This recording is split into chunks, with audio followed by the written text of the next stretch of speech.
They told you that Islam silences women. They told you that Islam chains them behind closed doors. They said your voice doesn't matter, but they were wrong, dead wrong. Because if only they knew, if only you knew the real story behind the role of women in Islam, you would never doubt your worth again. They say women were only recently given rights. That only in the last century did the world begin to recognize that women could own property, vote, lead, or live on their own terms. But long before human rights organizations existed, before the cries for justice echoed through political halls, something extraordinary happened. Islam arrived. And with it, a bold, unapologetic declaration, ***, women are not objects, not burdens, not inferior, they are honored, valued, and protected by divine law. ***, it wasn't a slogan or a campaign, it was revelation. Islam didn't wait for society to evolve, it didn't wait for kings or empires to allow progress. It simply commanded justice, and that justice included women. Picture this, the 7th century Arabian Peninsula, a time when women were treated as property. Their birth brought shame. Their death was often a mercy, not because they were weak, but because the world was cruel. In that world, a man could bury his daughter alive in the desert to protect his honor. A woman had no say in marriage, no right to her father's wealth, and no control over her own body. She was spoken about but never spoken to and then Islam came and it shattered the silence. It spoke directly to women in verses that remain unchanged to this day. It acknowledged their pain. It gave them names in history. It granted them the right to inherit wealth not as a gift from a man, but as a right ordained by God. A woman could now own property. She could keep her earnings. Her wealth was hers alone, not her husband's, not her father's. She didn't need permission to succeed. She was empowered to act, and do you know how revolutionary that was? At a time when women were still considered second-class citizens across much of the world, Islam gave them economic freedom, legal autonomy, and personal dignity. Not because they earned it, but because they deserved it. Islam told men, you do not own her, you protect her, you honor her, you answer to God for how you treat her. It didn't say a woman can speak if a man allows it. It said her voice matters in court. Her testimony can change the outcome of justice. Her opinions can guide the prophet. Her wisdom can lead nations. This wasn't a passive inclusion. It was a bold invitation to rise, but the beauty of it all. Islam didn't give women worth it recognized the worth they already had. It didn't say become valuable. It said you already are. And while the world was still debating if women had souls, Islam was building a generation of women who were business owners, warriors, scholars, and mothers of the faithful. They weren't waiting for validation. They were moving with purpose, not loud, not arrogant, just firm, grounded, certain, the kind of certainty that doesn't shake when questioned, doesn't shrink when doubted, and doesn't apologize for taking up space in a world that tries to erase them. They say education is power. But for a long time, that power was only reserved for men. Generations of women were told their place was in silence, in service, in the background. They were told that knowledge was a man's weapon, a man's currency, a man's right. But Islam didn't whisper when it came to women and education it commanded. It didn't say if she wants to learn. It said she must .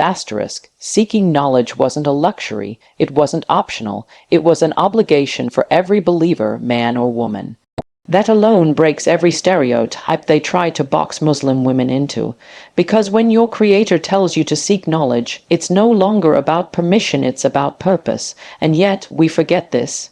We forget that the first word revealed to the Prophet, Muhammad P., but wasn't about prayer or fasting or modesty. It was read, not read if you're male, and not read if society lets you, just read to understand. Read to grow, read to rise. When Islam showed up, it didn't just open the door for women to learn, it built the door, unlocked it, and called them through it. There were no strings attached to your gender. You didn't need to hide your intelligence or wait for approval. You didn't need to prove your worth to earn a seat in the classroom. You had every right to be there, and what did Muslim women do with that right? They ran with it. There were women who memorized the Quran, who debated legal rulings with scholars, who sat beside the Prophet and asked questions without hesitation. There were women who taught men not from behind a curtain of fear, but with confidence, clarity, and command. Aisha alone narrated over 2,000 hadiths. She corrected men who misquoted the Prophet. She gave legal verdicts. She educated the Ummah, and she did it without shrinking herself or apologizing for being brilliant. That's what education looked like in Islam. Not just reading words, but becoming a woman of understanding. Not just absorbing knowledge, but living it, applying it, teaching it to others. So when you're told you're just a woman, remember, Islam never said that. Islam never reduced you to titles. It called you to excellence. And if the world tells you that your place is only in the home, remind them that your mind was never meant to be caged. Your thoughts were never meant to be silenced. Your brain, your curiosity, your hunger to grow, they are not flaws. They are proof of your design. Because a woman who is educated is a woman who is unshakable. She can raise leaders, not just children. She can build nations with her thoughts, not just her hands. She can walk into any space, be it a courtroom, a classroom, or a boardroom, and take her place without waiting for anyone to make room for her. They'll try to tell you that leadership isn't for you, that your place is behind the scenes, that you should support, not lead, smile, but don't speak too loudly, be present, but never be in charge. But when you peel back the noise and listen to what Islam actually teaches, you'll realize something powerful. Your existence was never meant to be passive. You were created with strength, with intellect, with vision, and yes, with the potential to lead. Leadership in Islam was never about being the loudest voice in the room. It was never about showing dominance or control. It was about trust, accountability, compassion, and courage, and women were never excluded from that responsibility. In fact, they were placed right at the center of it. Look at the history. Look at the legacy you come from. You'll find women who weren't just present, they were pivotal. Khadijah wasn't just the Prophet's wife. She was a businesswoman, a strategist, a financier of the message. Without her, the early mission of Islam would have looked very different. She led with wisdom, with wealth, with quiet power, and she did it unapologetically. Then there's Aisha, who stood in front of crowds and taught both men and women, who engaged in political discourse, who led armies, who didn't wait for permission to speak truth. She didn't water herself down to make others comfortable. She wasn't afraid to be questioned because she knew her place in the story was not a background role. You see, leadership isn't always a title. Sometimes it's in how you hold yourself, how you raise your children, how you speak the truth when others stay silent, how you carry yourself with dignity when the world expects you to fold. Leadership is how you inspire without shouting, how you show up when others back down. And Islam gave you every tool to do just that. It never said you're too emotional. It never said you're too soft. It never said leadership belongs to men alone. Those ideas, those are man-made limitations, not divine truth. Because when Allah created you, He didn't say you had to wait to be chosen. He already chose you. He gave you intellect, strength, mercy, and resilience. He gave you the voice to lead your home, your community, and even your nation. And yet, somehow, many of us walk through life doubting our power, waiting to be given permission, waiting for someone else to say we're ready. But the truth is, if you understood your value, your influence, your position in this deen, you would stop waiting and start walking. Being a woman in Islam doesn't mean hiding your light. It means using it to guide others. It means leading with purpose, not ego. It means being firm in your faith, clear in your direction, and unshaken by the opinions of those who can't see your worth. They tell you strength looks like muscles, power suits, raised voices, and visible dominance. They teach you that to be powerful, you have to be aggressive, to take up space loudly, to match the masculine energy of the world around you. But what they don't tell you is that there's another kind of strength, one that doesn't shout but shakes the ground quietly. One that doesn't need to prove itself because it's rooted so deeply in truth, nothing can move it. That's the strength Islam celebrates in women, the kind built on character. Your worth isn't measured by how loud you are. It's not measured by how much money you make, how many people know your name, or how perfectly you fit into someone else's mold.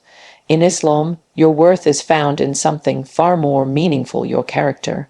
The way you show up when no one's watching, the patience you hold when life throws its worst at you, the kindness you give even when it isn't returned, the self-control you exercise when every part of you wants to scream, react, or break down. That's strength. You've been told you're emotional as if that's a flaw. But those emotions are the same ones that allow you to comfort the broken, raise the next generation, and build homes that feel like heaven. You've been told that being soft makes you weak, but it's your softness that brings peace into chaos. Your mercy is a superpower, not a shortcoming. Islam didn't tell you to be emotionless, it told you to be emotionally intelligent. To control your anger, to guard your tongue, to forgive even when you have every reason not to. That level of self-discipline isn't easy, it's not glamorous, but it is powerful, and it's something not everyone can do. Strength in character is what allows you to walk away from gossip, even when your name is being dragged through the mud. It's what allows you to forgive the one who wronged you without letting bitterness rot your soul. It's what allows you to keep showing up for your responsibilities day after day when no one says thank you and no one claps for your efforts. It's what allows you to have a heart soft enough to nurture and a will strong enough to protect. The women of Islam who are remembered weren't remembered just for what they did, but for how they did it. Their strength wasn't in overpowering others, it was in mastering themselves. They were dignified, composed, they walked with purpose, spoke with intention, and carried themselves with a quiet confidence that didn't need validation. You don't need to compete with men to be strong. You don't need to become louder to be seen. You don't need to become harder to be taken seriously, because the truth is, there's nothing more unshakable than a woman who knows who she is, stands on her values, and refuses to be moved by anything other than the truth. They call it oppression because they don't understand it. They see a woman covered and assume she's hiding. They see modesty and think it's forced silence. But what they fail to see is that modesty in Islam is not about erasing a woman, it's about elevating her. It's not a cage, it's a shield, not a burden, but a boundary, a sacred space she controls, not one forced on her by the world. And that kind of control, that kind of self-respect, it threatens everything this world tries to sell you. Because when you walk into a room and you don't need attention to feel seen, that's power. When your body isn't on display for approval, when your worth isn't based on likes or stares or how closely you match the trending standards of beauty, that's freedom. Real freedom, the kind that doesn't waver when your looks change, when your age creeps in, when the world moves on from you, because you were never playing their game to begin with. Modesty in Islam isn't about hiding your beauty, it's about defining it on your terms. It's about taking back the narrative. It says you are more than a body, more than an image, more than something to be consumed. Your value isn't up for discussion. It was set by God, and He doesn't make mistakes.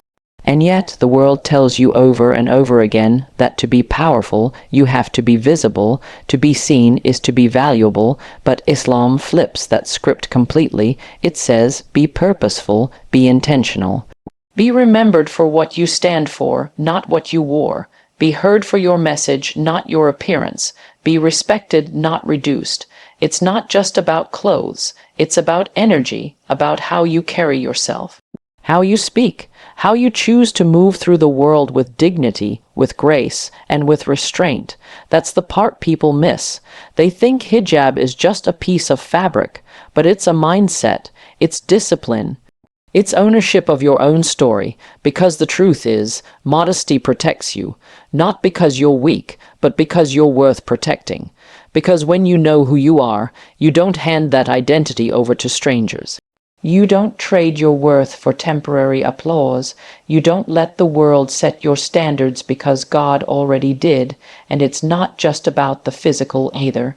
Modesty is in your speech, in your character, in how you deal with others, in how you hold yourself back when you could destroy someone with your words. It's choosing peace over proving a point. It's having power but using it with care. That is strength, that is beauty, and that is the kind of woman Islam calls you to be, not hidden, not silenced, but elevated, chosen, covered in purpose, not pressure, walking with a kind of quiet confidence that doesn't need to shout to be felt. They underestimate the influence of a woman. They think it's limited to the walls of her home, as if raising a soul, shaping a mind, building a heart is something small. But Islam saw what the world couldn't. It saw the quiet sacrifices, the long nights, the patient nurturing, and it honored them. It didn't just praise motherhood, it elevated it. It didn't just acknowledge women as nurturers, it positioned them as the foundation upon which entire generations would rise. When the Prophet Piba was asked who deserves the most kindness, he didn't say the leader, the warrior, or the scholar. He said your mother, and then your mother, and then your mother. That wasn't poetic exaggeration. It was truth. A woman's role in the home, in raising children, in shaping the future, it's not something beneath her. It's something only she can do the way she does. But the role of a woman in Islam is not confined to motherhood. It's not boxed into one label. She is allowed to nurture and lead, to support and stand out. She is the heart of the home, but that doesn't mean she has no place in the world. Her identity is layered. She is the daughter who brings joy, the sister who protects, the wife who partners, and the mother who gives life, and every single one of those roles is seen, valued, and rewarded by her Creator. You see, Islam understands something society often forgets. Power doesn't always come from standing in front of crowds. Sometimes it comes from what you build in silence, from the prayers you whisper in the dark, from the resilience you show when no one's watching, from the way you hold a family together, love through chaos, and give more than you take day after day. A woman's influence stretches beyond what can be measured. She shapes character, she passes down values, she teaches through her example, and all of that's legacy. That's how you change the world without even leaving your living room. But here's the truth that many still haven't grasped. You don't have to choose between being soft and being strong. You don't have to choose between being nurturing and being impactful. Islam never asked you to shrink yourself to be accepted. It never demanded you to disappear behind someone else's dream.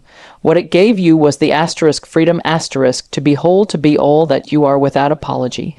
So whether you are in a classroom, a boardroom, or a nursery rocking a child to sleep, your role matters. Your presence matters.